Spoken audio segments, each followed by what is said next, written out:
Hi, Papa! Happy 65th birthday!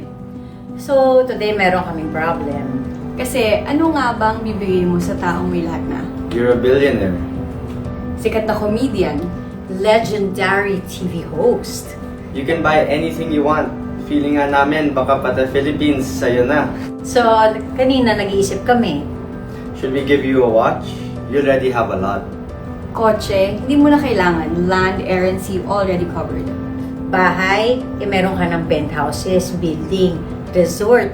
So instead, nag-decide kami na bigyan ka ng regalo na hindi nabibili ng pera.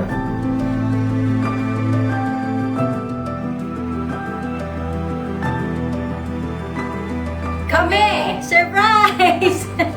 No, but Papa, to be honest, syempre, hindi ka naman namin nakasama nung lumalaki kami. And ngayon ka pa lang talaga namin unti-unting nakikilala.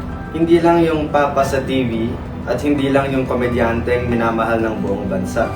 Kundi ikaw, ang tatay namin. At natutunan namin na ikaw ay very strict, very OC, organized, at serious sa kalinisan. Yes, yung tipong isang alikabok lang, nakikita mo. Actually, nakikita mo lahat. Yes, but at the same time, natutunan din namin na ikaw ay napakadisiplinado, napakasipag, at most of all, you are very determined. Isang taong nagsimula sa wala, pero binuo ang lahat sa sipag at tiyaga.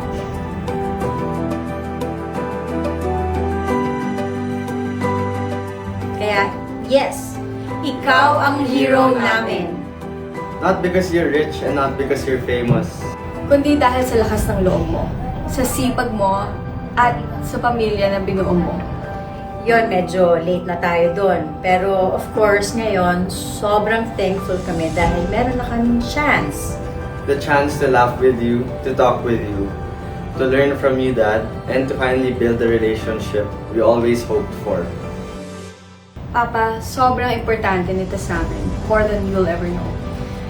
Kaya salamat sa pagbubukas sa puso mo sa amin. Salamat sa pagtanggap sa amin. At salamat sa araw-araw pagpili na ikaw ay maging tatay namin. Hindi lang sa pangalan, kundi sa totoong buhay. Sa edad na 65, ikaw pa rin ang nagbibigay ng inspirasyon sa marami. Ikaw pa rin na nagpapatawa sa buong Pilipinas. At ikaw pa din ang nagbibigay ng pag-asa. At ikaw pa rin ang pinakamasipag sa aming lahat. But today, we just want you to pause for a moment at maramdaman kung gaano ka namin kamahal. Happy 65th birthday, Papa! Sana kami yung regalong pinakamahalaga. We love you!